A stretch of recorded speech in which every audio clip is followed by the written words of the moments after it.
70,000 years ago, our ancestors were insignificant animals. The most important thing to know about prehistoric humans is that they were unimportant.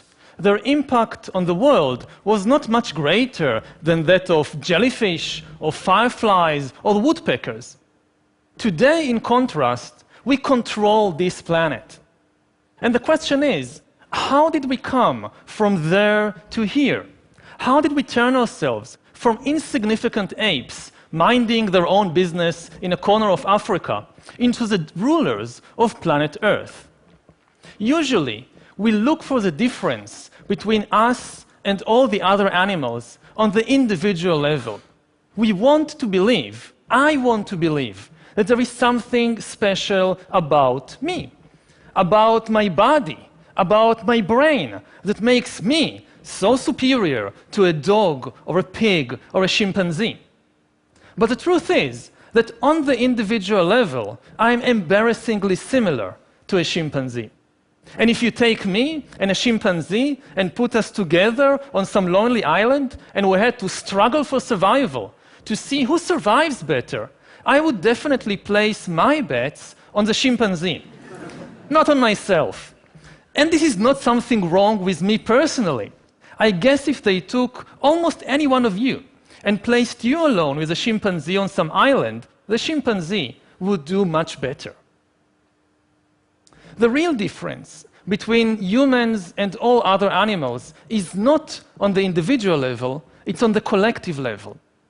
Humans control the planet because they are the only animals that can cooperate both flexibly and in very large numbers. Now, there are other animals, like the social insects, the bees, the ants, that can cooperate in large numbers, but they don't do so flexibly. Their cooperation is very rigid. There is basically just one way in which a beehive can function. And if there is a new opportunity or a new danger, the bees cannot reinvent their social system overnight. They cannot, for example, execute the queen and establish a republic of bees or a communist dictatorship of worker bees. Other animals, like the social mammals, the wolves, the elephants, the dolphins, the chimpanzees, they can cooperate much more flexibly. But they do so only in small numbers, because cooperation among chimpanzees is based on intimate knowledge, one of the other. If I'm a chimpanzee and you're a chimpanzee and I want to cooperate with you, I need to know you personally. What kind of chimpanzee are you? Are you a nice chimpanzee? Are you an evil chimpanzee? Are you trustworthy? If I don't know you, how can I cooperate with you? The only animals that can combine the two abilities together and cooperate both flexibly and still do so in very large numbers is us, Homo sapiens. 1 versus 1, or even 10 versus 10, chimpanzees might be better than us. But if you pit 1,000 humans against 1,000 chimpanzees, the humans will win easily, for the simple reason that 1,000 chimpanzees cannot cooperate at all.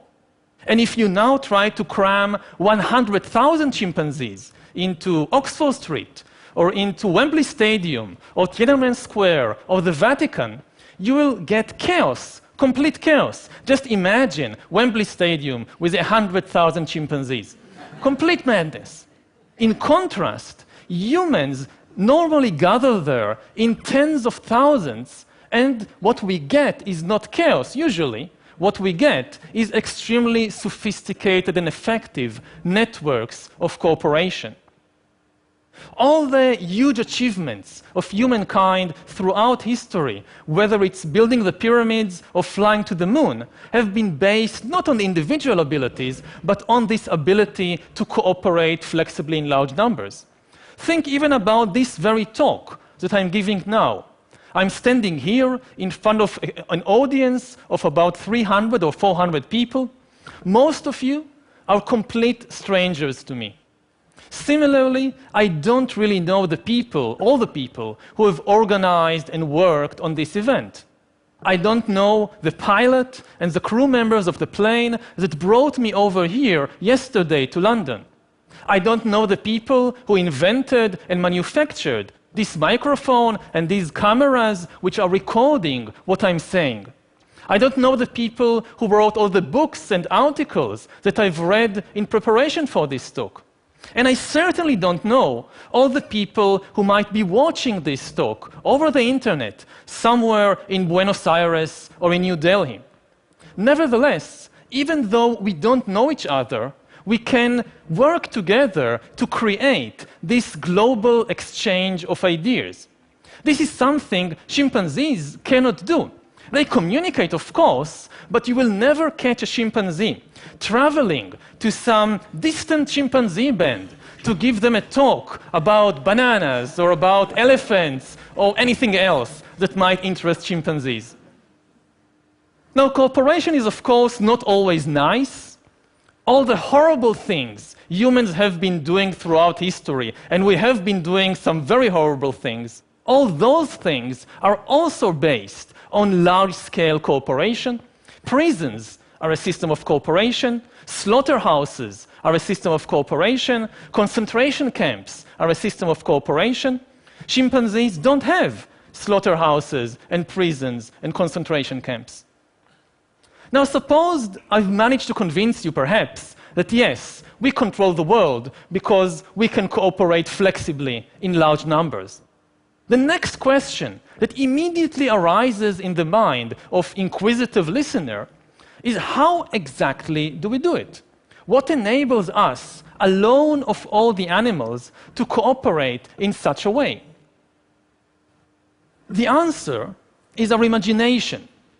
We can cooperate flexibly with countless numbers of strangers because we alone, of all the animals on the planet, can create and believe fictions, fictional stories.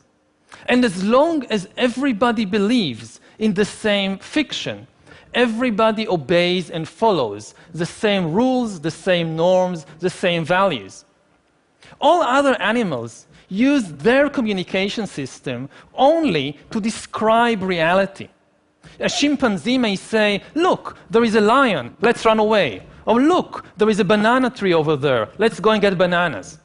Humans, in contrast, use their language not merely to describe reality, but also to create new realities, fictional realities. A human can say, look, there is a God above the clouds, and if you don't do what I tell you to do, after you die, God will punish you and send you to hell. And if you all believe these stories that I've invented, then you will follow the same norms and laws and values, and you can cooperate. This is something only humans can do. You can never convince a chimpanzee to give you a banana by promising him that after you die, you'll go to chimpanzee heaven, and you'll receive lots and lots of bananas for your good deeds. So now give me this banana. No chimpanzee will ever believe such a story.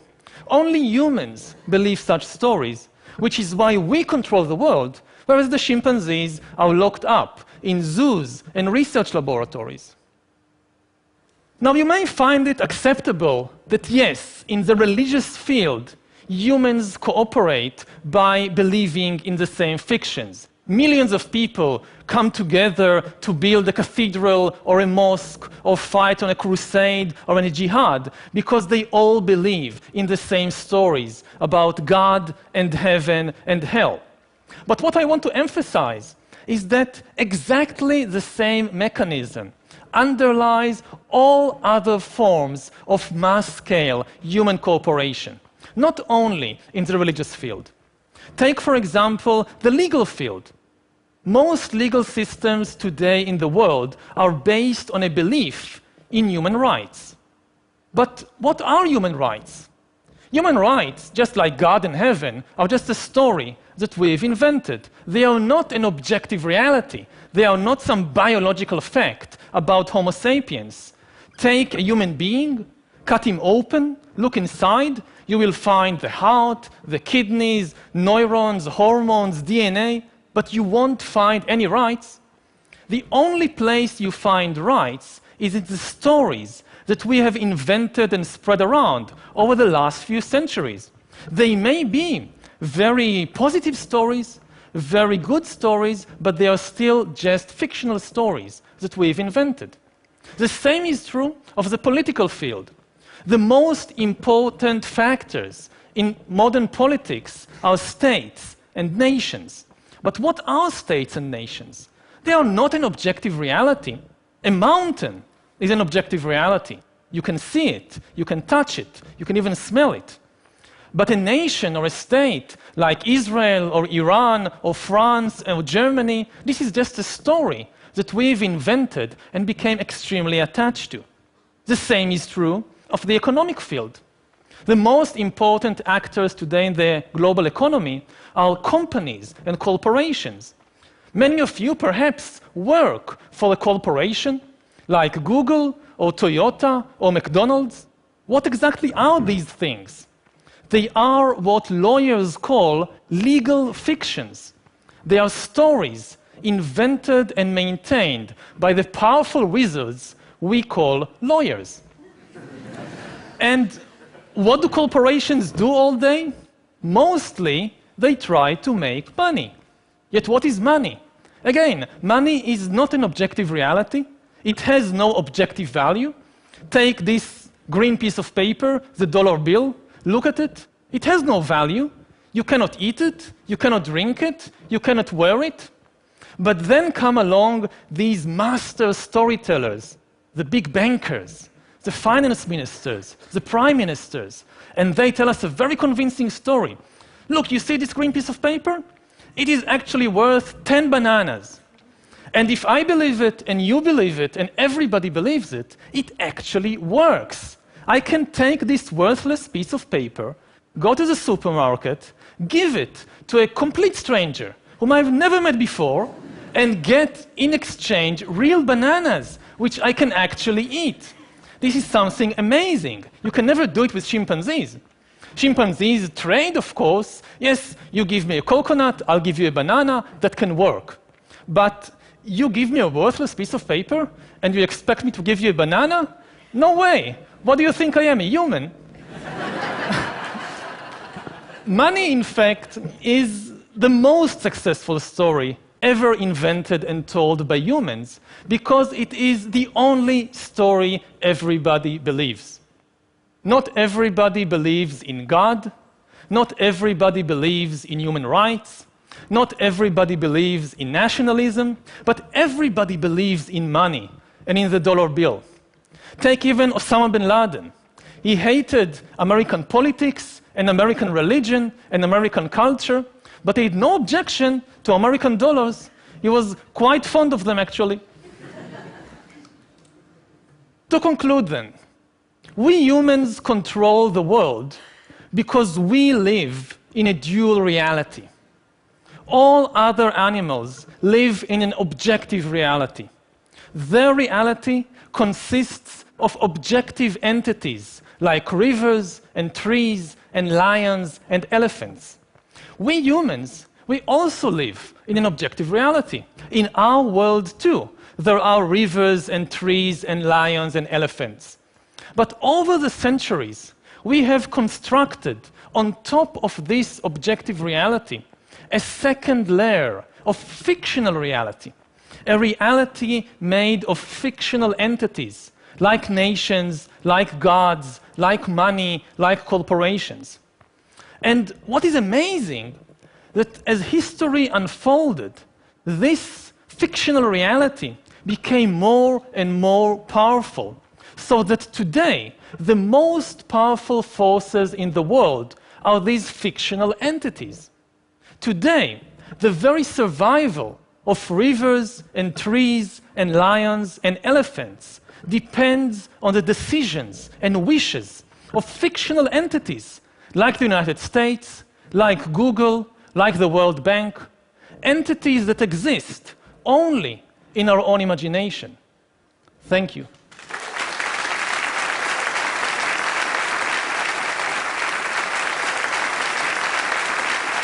Thank you.